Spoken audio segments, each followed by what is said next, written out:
क्या आपने कभी सुना है एक ऐसी देवी के बारे में जो नागों के बीच प्रकट हुई और जिनकी सवारी भी एक विशाल मगरमच्छ है? एक ऐसी माता जो महासमुद्र की लहरों से निकलकर भक्तों की रक्षा के लिए आई और जिनका आह्वान मात्र करने से जीवन मरण के संकट पल भर में टल जाते हैं। खोड़ियार माता, एक ऐसा नाम जो केवल भक्ति नहीं बल्कि शक्ति, रहस्य और चमत्कारों का सजीव प्रतीक है। इनकी कथा का आरंभ होता है काठियावाड़ की पवित्र धरती पर, जहां एक मामूली गढ़वी बन जाता है दिव्य भविष्यवाणी का पात्र। क्या आपने कभी सोचा है कि कोई निर्धन व्यक्ति जिसे संतान सुख से वंचित किया गया हो, वो एक दिन संतों का आदेश मानकर ऐसी संतान पाए जो स्वयं देवी स्वरूप हो? ऐसा ही हुआ मामनिया गढ़वी के साथ। परंतु यह कोई साधारण कहानी नहीं थी, यह एक अलौकिक आरंभ था देवी के पृथ्वी पर अवतरण का। मगर क्यों चुना देवी ने एक निर्धन गढ़वी के घर को अपने अवतरण के लिए? कौन थे वो 7 भाई बहन जिनमें से एक बनी खोड़ियार माता? और कौन सी शक्ति थी जो उन्हें नागलोक से लाकर इस धरती पर लाई?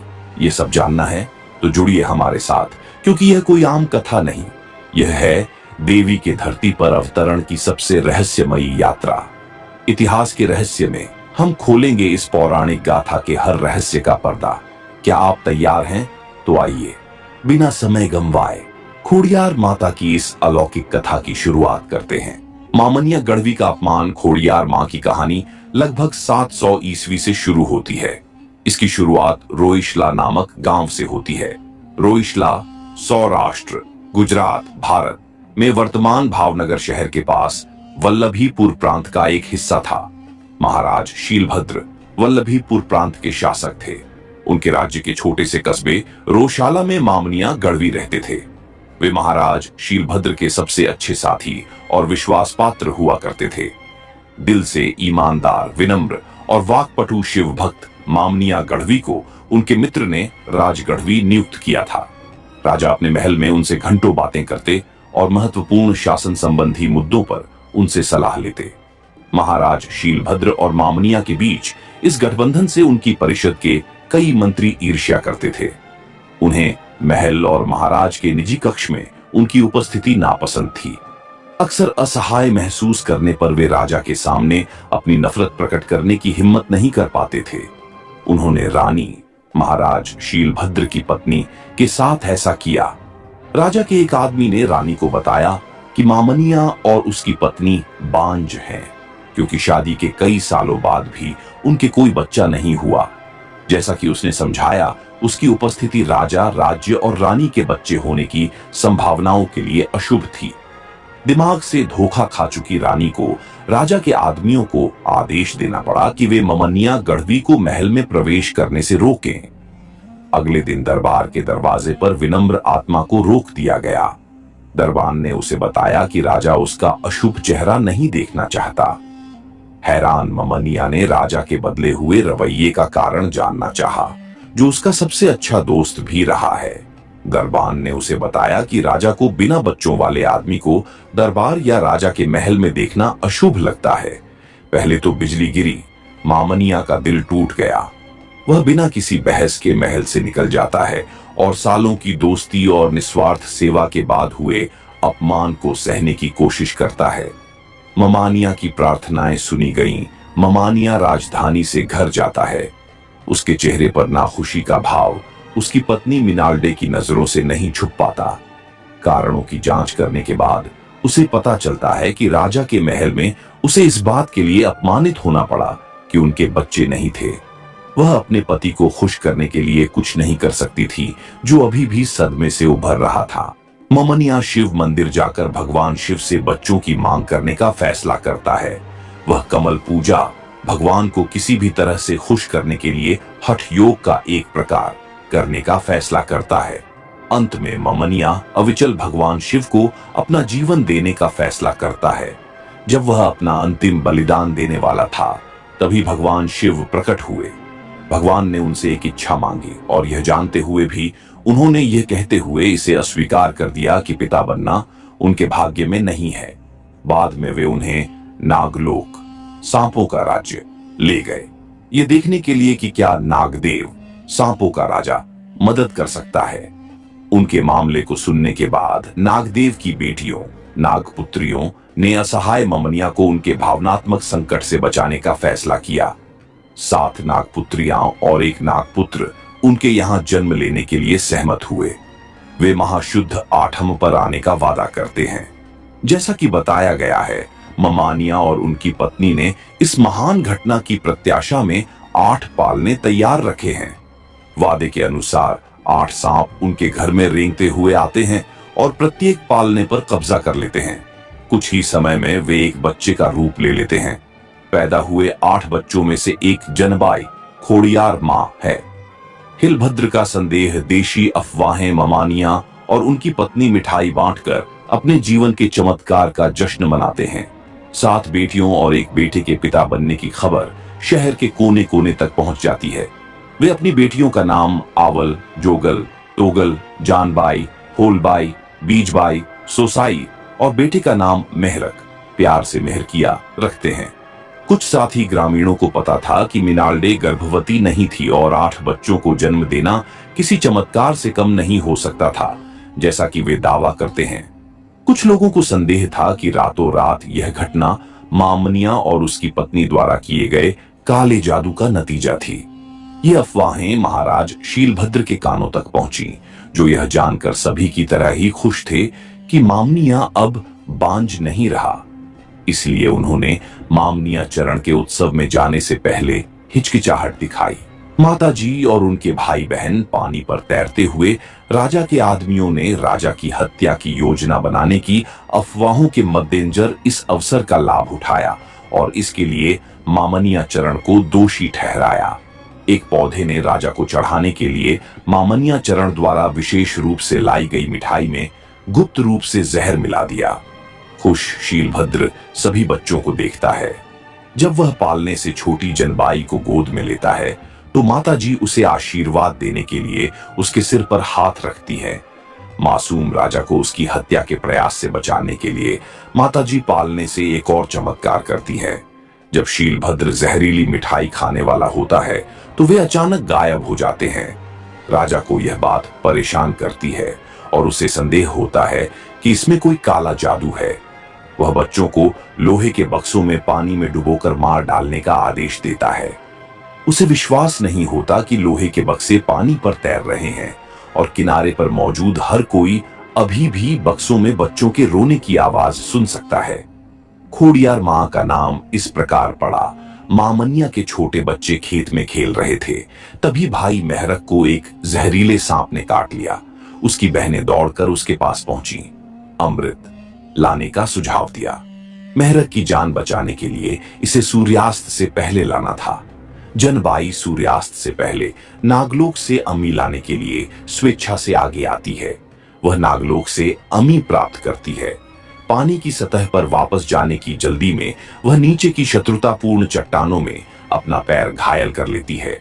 उसे एक मगरमच्छ द्वारा बचाया जाता है, जो माताजी को अपनी पीठ पर पानी की सतह तक ले जाता है। माताजी लंगड़ाती हुई तकलीफ में समय पर दुर्घटना स्थल पर पहुंच जाती है। उन्हें इस हालत में देखकर आवल को लगता है कि उनके पैर में चोट लग गई होगी। पैर की चोट को खोड़ी कहते हैं और तभी वह उनमें से एक को यह कहते हुए सुनती है, खोदती आवे छे। वह लंगड़ाती हुई अपने रास्ते पर जा रही है। अपने भाई को बचाने के लिए उनके इस कारनामे के लिए आवल ने उनका नाम खोड़ियार रखने का फैसला किया और घोषणा की कि भविष्य में उन्हें खोड़ियार मां के नाम से जाना और पूजा जाएगा। इस विशेष घटना से हमें यह पता चलता है कि खोड़ियार मां अपने अनुयायियों की प्रार्थनाओं का उत्तर देने में कितनी तत्पर और अधीर हैं। इस घटना ने मगरमच्छ को भी उनका वाहन बना दिया। मगरमच्छ एक उभयचर सरीसृप है। मगरमच्छ पर सवार मां खोड़ियार भूमि और जल दोनों पर उनके वर्चस्व का प्रतीक हैं। खोड़ियार मां की लीला मां खोड़ियार ने राजा, राज्य और प्रजा की रक्षा करने की भूमिका निभाई। उन्होंने कई बार लोगों को मुसीबतों, बुराइयों और दुर्घटनाओं से बचाया। वे अपने हाथ के स्पर्श मात्र से ही बीमार बच्चों को ठीक कर देती थीं, जो मरने की कगार पर थे। खोड़ियार मां के बारे में ऐसी कहानियां प्रचलित हैं कि उन्होंने राजा को उसके महल में गलत काम करने से बचाया था। उन्होंने बुरे लोगों को दंडित किया। उनके आशीर्वाद से राजा और रानी कई सालों के विवाहित जीवन के बाद राजकुमार बने। कुछ समय बाद उन्हें प्रांत की देवी के रूप में मान्यता मिल गई और उनकी कहानियां सौराष्ट्र और सिंध के सभी इलाकों में दूर दूर तक फैल गईं। राजदूत और व्यापारी उनकी कहानियां अपने राज्यों में ले जाते थे। दूर दूर से लोग उनके दर्शन के लिए आते थे। अन्य राजा खोड़ियार मां को अपने राज्यों में आमंत्रित करने के लिए तैयार थे। लोग उन्हें देवी के रूप में पूजते थे और वह अपने सभी अनुयायियों को एक देवी की तरह आशीर्वाद देती थीं।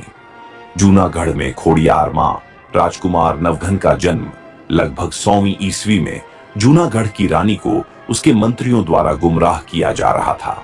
उसे लंबे समय तक बच्चे नहीं हुए और उसे इसके लिए काले जादू की कुछ तरकीबें करने को कहा गया। ये तरकीबें उल्टी पड़ गईं और उसका गर्भ 9 महीने की प्राकृतिक अवधि से ज्यादा समय तक चला। उसका दर्द सिर्फ यही बताता था कि किसी भी समय उसका प्रसव हो सकता है, लेकिन उलटी बुरी शक्ति ने ऐसा नहीं होने दिया। दर्द और बच्चे के साथ वह 9 महीने की अवधि तक जीवित रही। जब उसे एहसास हुआ कि बुरे तरीकों के सिर बुरे परिणाम ही हो सकते हैं, तो हालात असहनीय हो रहे थे। उसने खोड़ियार मां के बारे में सुना था और यह नाम उसकी आखिरी उम्मीद थी। पश्चाताप के साथ उसने अपने दिल की गहराई से खोड़ियार मां से अनंत दर्द से मुक्ति के लिए प्रार्थना की। मां खोड़ियार उसके सामने प्रकट हुई और उसे एक बालक को जन्म देते हुए देखा। चूंकि राजकुमार का जन्म 9 महीने के गर्भकाल के बाद हुआ था, इसलिए उसका नाम नवघन रखा गया। खोड़ियार मां गलधरा में युवा राजकुमार नवघन गिर के जंगल से होकर जा रहे थे। वह अपने घोड़े को साफ करने के लिए एक झील गलधारा के पास रुके। झील के किनारे खोड़ियार मां उनके सामने प्रकट हुई। उन्होंने नवघन को आशीर्वाद दिया और सभी युद्धों में उनकी सहायता करने का फैसला किया। इस प्रकार गिर के गलधारा में खोड़ियार मां का सबसे पुराना मंदिर स्थापित हुआ। खोड़ियार मां काठियावाड़ आती हैं। नवघन का सिंध युद्ध, खोड़ियार मां राजकुमार नवघन के भाले पर गौरैया के रूप में बैठती थीं और युद्ध में उनकी मदद करती थीं। वह युद्ध में तभी जाता था जब उसे गौरैया अपने भाले पर बैठी मिलती थी। सिंध के सुमरा ने राजकुमार नवघन की बहन जहल का अपहरण कर लिया। नवघन ने खोड़ियार मां से प्रार्थना की कि वह अपनी बहन को बचाने के लिए सिंध की ओर बढ़ते समय उसका साथ दें। माताजी एक बार फिर भाले पर सवार होकर प्रकट हुई और नवघन को शक्तिशाली सुमरा से बचाया। सिंध के सुमरा युद्ध में मारे गए। खोड़ियार मां की मुलाकात सिकोटर मां, पथापीर और भुतदा नामक स्थानीय देवताओं से हुई। सिकोटर मां और भुतदा ने सिंध में ही रहने का फैसला किया। पाठापीर ने सौराष्ट्र आने का फैसला किया। अय्यावेज में खोड़ियार मां सिंध की लड़ाई के बाद खोड़ियार मां ने राजकुमार नवघन से अपने राज्य में लौटने का आग्रह किया। नवघन ने काठियावाड़ में अय्यावेज में खोड़ियार मां का मंदिर बनाने का संकल्प लिया। नवघन ने अपने प्रत्येक सैनिक को सिंध से एक ईंट लाने का आदेश दिया, जिसका उपयोग अय्यावेज में खोड़ियार मां के मंदिर के निर्माण में किया जाएगा। इस आदेश को सेनापति ने लापरवाही से लिया, इसलिए वह अपनी ईंट नहीं ले जा सका। उसे अपनी अवज्ञा के लिए दंडित किया गया। उसका कटा हुआ सिर आज भी उस मंदिर की दीवार पर लटका हुआ है, जिसे मूल रूप से सिंध की ईंटों से बनाया गया था। पथापीर दादा खोड़ियार मां के अय्यावेज मंदिर में बस गए। मटेल शेफर्ड की खोज मां खोड़ियार ने लगभग 1400 ई में माटेल में अपना शानदार रूप प्रकट किया था। एक बार एक युवा मासूम चरवाहे ने देखा कि उसके झुंड में गायों की संख्या बढ़ रही है, जिन्हें वह चारा चराने के लिए ले जाता था। उसने एक गाय को देखा जो उसके झुंड की नहीं थी। यह पता लगाने के लिए कि वह किसकी गाय थी, उसने एक बार गाय को उसकी पूंछ से पकड़कर पीछे की ओर खदेड़ा। गाय पानी के नीचे झील में घुस गई। चरवाहा भी ऐसा ही करने लगा। उसे आश्चर्य हुआ कि उसने सोने का मंदिर देखा और एक देवी को सोने के झूले पर हाथ में त्रिशूल लिए हुए देखा। गूंगा चरवाहा नहीं जानता था कि यह खोड़ियार मां है। उसने पूछा कि क्या यह उसकी गाय है और उसके चारे की देखभाल के लिए मुआवजा मांगा। खोड़ियार मां ने मुआवजे के तौर पर उसे कुछ पत्ते दिए, जिन्हें बेपरवाह चरवाहे ने पानी में बहा दिया। जब वह घर आया तो उसने पाया कि उसके कंबल पर एक पत्ता चिपका हुआ है, जो उसके गिराने पर भी नहीं गिरा। पत्ता पहले ही सोने में बदल चुका था। चरवाहा झील की ओर भागा, लेकिन व्यर्थ। मटेल का मंदिर चरवाहे ने राजा को अपना अनुभव बताया। उसने उन्हें पानी के नीचे देखे गए स्वर्ण मंदिर के बारे में बताया। राजा ने झील से पानी निकालने के लिए सैकड़ों हैंडपंप चलाने का आदेश दिया। एक सुनहरे अंडे का सिरा सतह पर आ गया। ऐसा माना जाता है कि तभी अचानक शहर में बाढ़ आ गई। राजा और उसके आदमियों को एहसास हुआ कि यह कोई दैवीय शक्ति है, और चरवाहे ने पानी के नीचे खोड़ियार मां को देखा है। मटेल का मंदिर चरवाहे ने राजा को अपना अनुभव बताया। उसने उन्हें पानी के नीचे देखे गए स्वर्ण मंदिर के बारे में बताया। राजा ने झील से पानी निकालने के लिए सैकड़ों हैंडपंप चलाने का आदेश दिया। एक सुनहरे अंडे का सिरा सतह पर आ गया। ऐसा माना जाता है कि तभी अचानक शहर में बाढ़ आ गई थी। राजा और उसके आदमियों को एहसास हुआ कि यह एक दैवीय शक्ति थी, और चरवाहे ने पानी के नीचे खोड़ियार मां को देखा था। माना जाता है कि सोने का अंडा मंदिर के शीर्ष पर रखा गया अंडा है। राजपाड़ा में खोड़ियार मां, ठाकुर साहब वक्त सिंह जी, अखेराज जी, अता भाई गोहिल, भावनगर राज्य के शासक एक खोड़ियार भक्त थे। वह उनकी पूजा के लिए गलधारा में नियमित रूप से जाते थे। उन्होंने खोड़ियार मां से आग्रह किया कि वे गलधारा मंदिर से शिहोर तक उतरे।